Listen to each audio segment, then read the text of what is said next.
I'm waiting for all this. No, everybody. All right, so we're back with global politics, Africa. Today we're going to be focusing on South Africa, and we're going to be focusing on the problem in which, especially in big cities like Johannesburg and Durban, the police are shutting down informal hawkers, people who sell stuff on the street. Now they're doing this because these guys aren't paying their business licenses.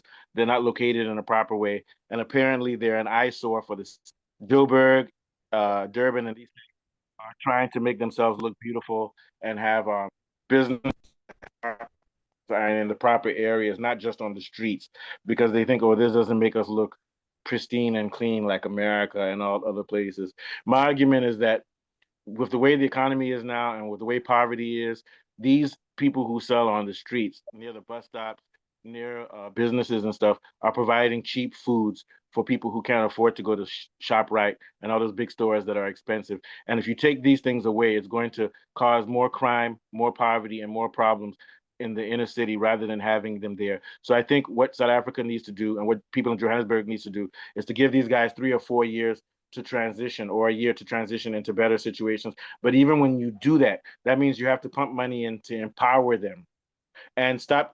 I don't know where the money from South Africa goes with all the minerals and stuff that they can't promote education and infrastructure for blacks and for people of color to be able to not have to resort to selling on the streets. Nobody wants to sell on the streets, but this is what's keeping people alive.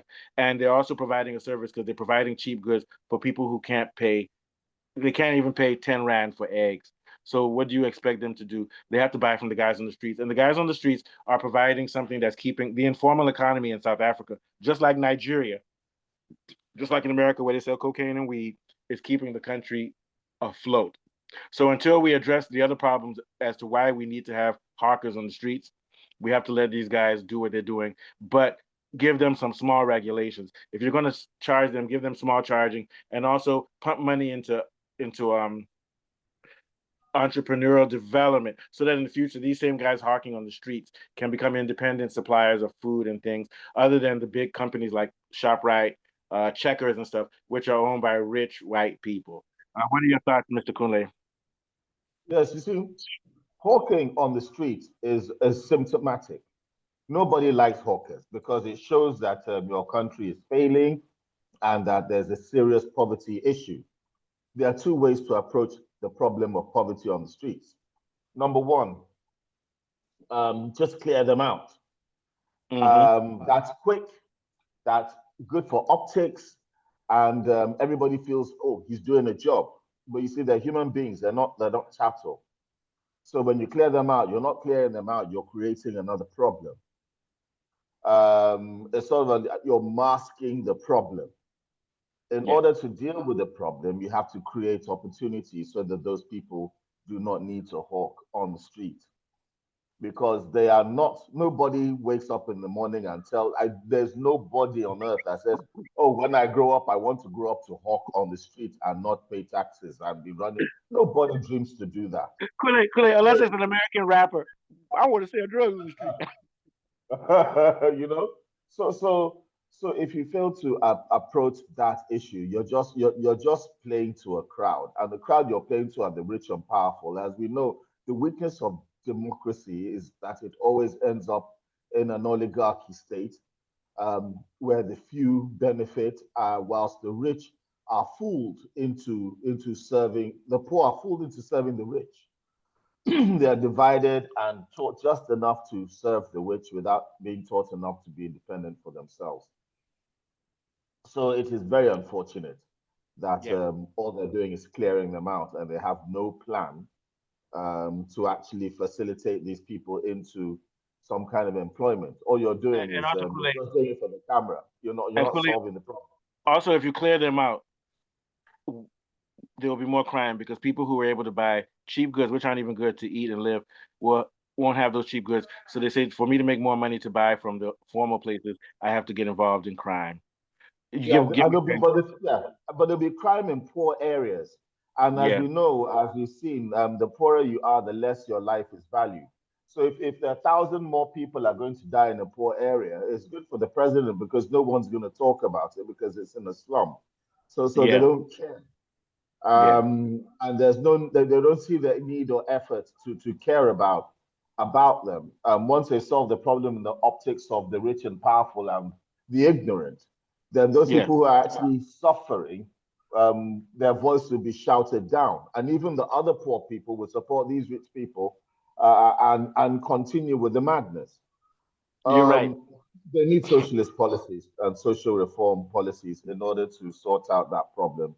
No amount of cleaning up is going to sort out that problem in a real And humanitarian. also, I do believe that at the end of the day, if people in these slums become more and more impoverished, criminal cartels will start to develop in which they start going to the suburbs where white people are, more carjackings, more things that affect also people who are rich. So my argument is that eventually it will catch up and affect the whole country because these are the majority population of the whole country. If not, remember what happened in France where they started cutting off the heads of rich people. You get my point? At some point, they're going to turn on suburbs and places because they have no choice. But you're right. For now, Even Russia, yeah, with the Tsar and yeah, like that. Rasputin and all of that, same thing. All right. Yeah, thank you. So, what are your thoughts, Mr. Saeed? Yeah, so I will just take it from where Mr. Akunle stopped. So there is no African or there is nobody who will desire to wake up one day or aspire to be a hawker in the future or wake up one day and say, okay, or like being hawking on the street or even selling on the street.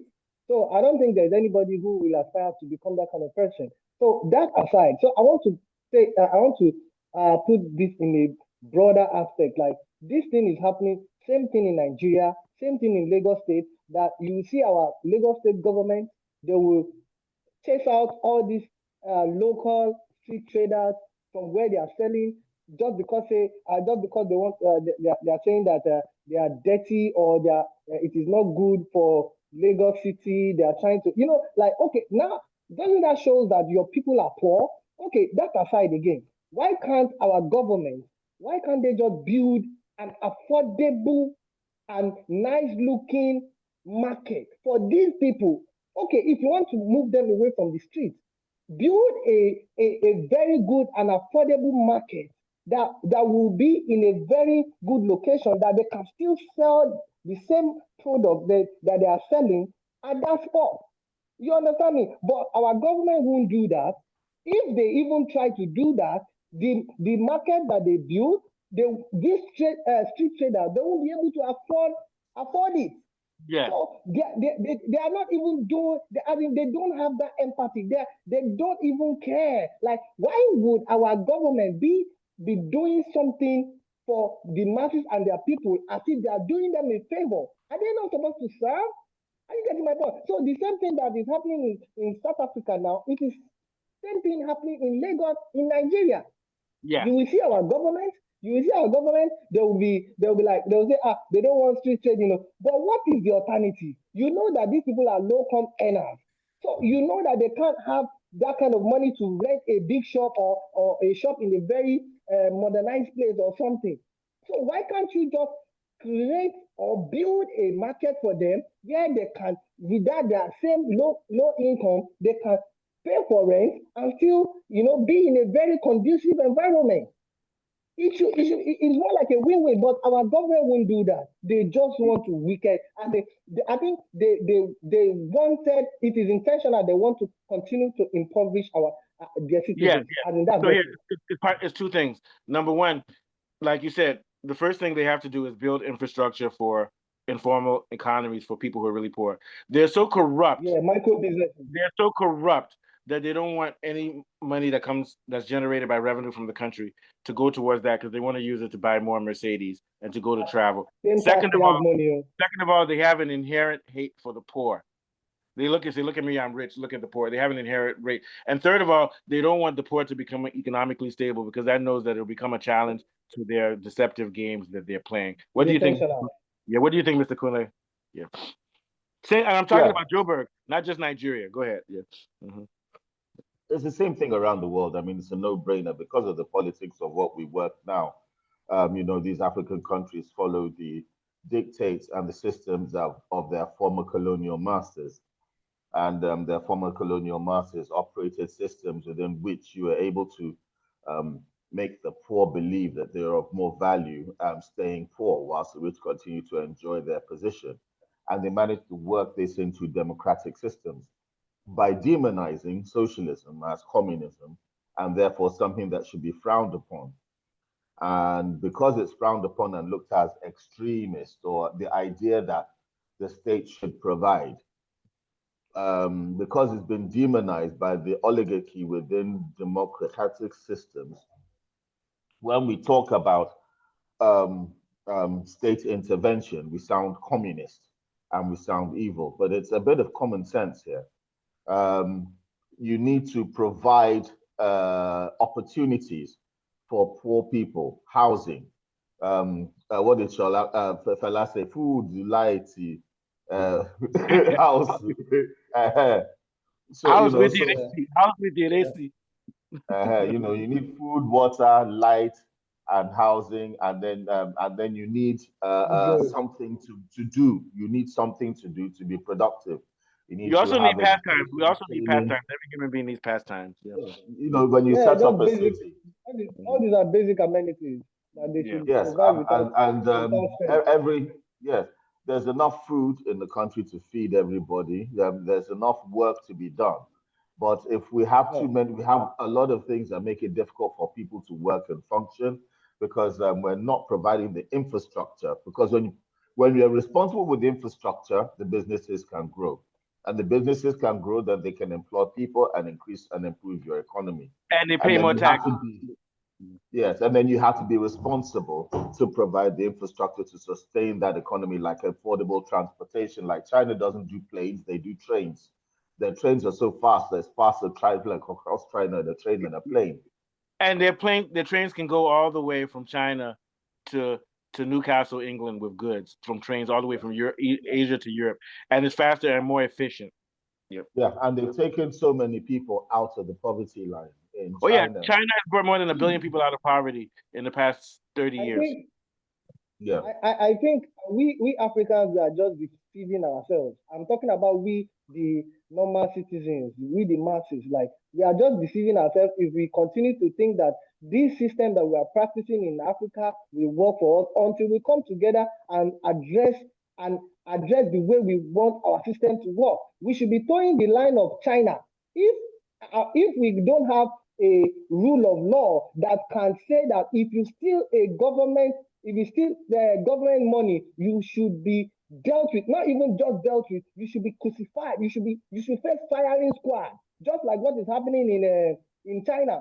If we don't have that kind of law that can hold our leaders and our elected leaders accountable to that aspect, that if you steal government money, you will be shot, as in you'll be killed instantly when you're found guilty. If we don't have that kind of law, I don't think our leaders are going to change. Yeah, it's extreme. That's extreme. But Just here's that's the like thing. also it is not Two extreme. hundred It and is forty happening in million China. dollar It is not scandal. extreme. You have about Sorry, wait. 240 million CCTV, $341 million that was presented in Abuja for CCTV. And the money don't miss CCTV, no day. Yes, $341 that's million. what I'm saying. So, Could Mr. I, Mustafa is saying it's extreme. Can I just make this point before you come in, please? Do you know That that was today. do you know that what our leaders are doing to us is even more than extreme? Do you know that each money they are stealing, it is affecting our future? So you are not saying that one is extreme. You are not saying that we trying to no. hold them You accountable didn't let me and get finish. to them is You not didn't let me extreme. finish. You We didn't let should me go finish. that length. Sorry, you didn't let me Yeah. finish. It's extreme, but it's needed Okay. because I hate to say it. I hate to say this. In order for there to be justice on earth, there has to be violence. In China, they killed landowners and cut their heads off. I don't like seeing people get killed, but the problem is that the people we're fighting are willing to kill, so we have to kill them too. But what I was going to say is that in China, like you said, You. in China they do that, but in China they had a people's revolution. It was peasants and serfs who were working on land and they were suffering. They started killing the landowners, which I think is wrong. But the reason they did it is because the landowner will come to your house, take your wife and your daughter, and fuck them and say, "I'm rich and you're poor." So what I'm happening is that it brings violence, but we have to be careful that the violence is like the violence of Jesus Christ, in which it's meant to bring a change. But what I was going to say was in Nigeria now, like if they do the CCT, they're supposed to say, "Who did it? This guy did it. Bring Taya." You know, if they do that 1 or 2 times, people will stop. So what I'm trying to say is that you need a Thank violent you. That's the point revolution. I'm trying to make.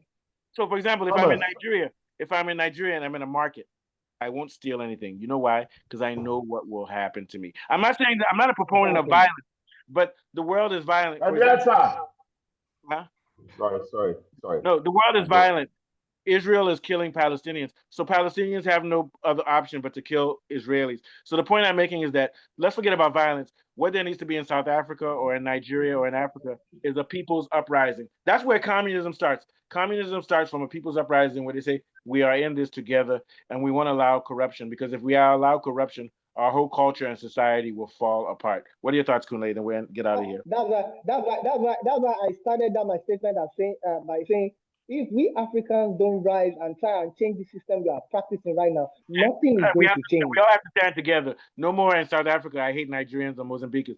The idea is that if you're Nigerian, Mozambican, or South African, all of us do bad things. So you can't. So if I see you doing bad, I'll say I hate you, not that I hate Nigerians or I hate South Africans. But we all have to say that we're Africans, and we need to build a true African union in which we have free trade amongst each other, build a trading bloc, control our resources, build our poverty class, bring more and more people out of poverty, so that there won't be hawkers on the streets anymore. That's all I have to say. Last thoughts, Kunle. Thank you. Good job. yes, Good point, Saeed. Yeah. yes, we Africans love our chains. These chains have been put upon us by our former colonial leaders. We continue to follow practices that don't work. We've seen practices in other states that do work. China, as we've seen and heard and spoken about, have managed to take a lead on it and see that you can create wealth for everybody. You don't have to create a system where you polarize the rich against the poor and show cruelty to the poor and then refuse to and like lift them up. Because if you lift them up, even the rich and the poor get richer. And because we haven't seen this in Africa, we haven't been able to progress. And we need to try to figure out what works for us. And Your dad behind you, she's saying, Daddy, don't do become Hakao. she Last brought thoughts, me Kunle, water. take us out. Take us out. Yeah, go ahead. Continue. Yeah. So we've had an emotional look at the problems affecting South Africa and how they deflect onto the rest of Africa, particular sub-Saharan Africa, and the problems facing us and the way we rule ourselves and manage our problems. And from myself and Sahida Mustafa, I bid you goodbye, farewell, adieu. Don't forget to like and subscribe, and we'll see you Yeah, on the like, next. subscribe, and share. All right, Keep guys. coming. Very good show. Tomorrow, all of us are going to do a show on Lukman. That how can Nigeria accommodate Lukman, because it doesn't look like he fits into their scheme, even though he's a great player.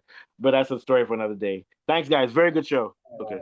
The earlier the better. I want to be done Oh early yeah, we'll do tomorrow, it not early. I'm even done for being early too. Good. Oh yeah, TGIF. All right, bye All guys. right. Thanks, man. Nice.